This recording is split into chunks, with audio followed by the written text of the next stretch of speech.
Hi guys! Another unboxing mga mommies. Bale, ito namang binili ko. Sa Lazada pa rin, syempre.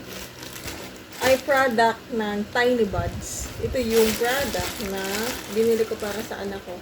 Kasi may ngipin na siya, so alam niyo na, parang may kailangan na siyang gawin para makita natin yung laman. Syempre, bubuksan. Wait lang, buksan natin.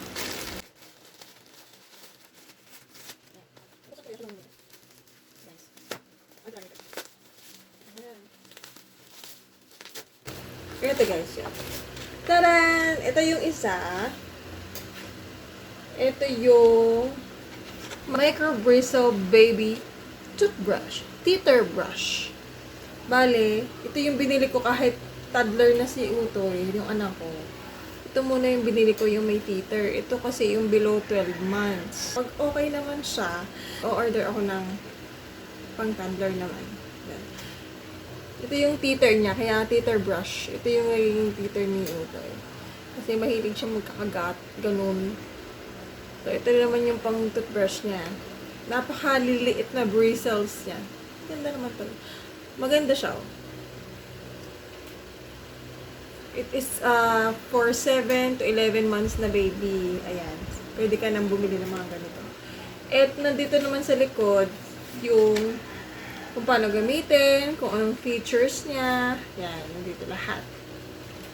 Ito naman yung next natin. Siyempre, pag may toothbrush, may toothpaste. Ito, dalawang klaseng toothpaste ang nakita ko sa Tiny Buds. Ito yung, ang flavor niya ay strawberry banana flavor. Ito yung best seller nila. Kaya ito yung binili ko. Ito yung itatry ko.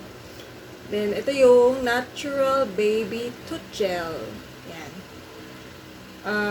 Nandito din sa likod yung mga specifications niya. Instructions sa likod kung paano gamitin. Ayan, kompleto naman siya. It is for babies 3 months above. Ayan.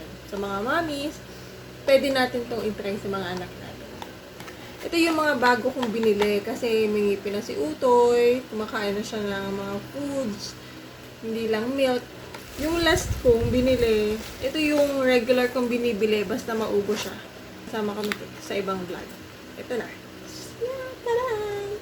Ito yung Calm Tummies Baby Massage Oil. Ayan. Ito yung pang mga may kabag na babies natin. Itong mga mommies, yung nilalagay natin sa tiyan, hinahaplas natin, minamassage natin, kapag pag feeling natin may kabag si baby, or medyo maligalig, baka nga may kabag, so ito. Malamig siya sa pakiramdam talaga, promise. Kaya gustong gusto ko to, na gamitin sa Tiny Buds. Instead, yung asete.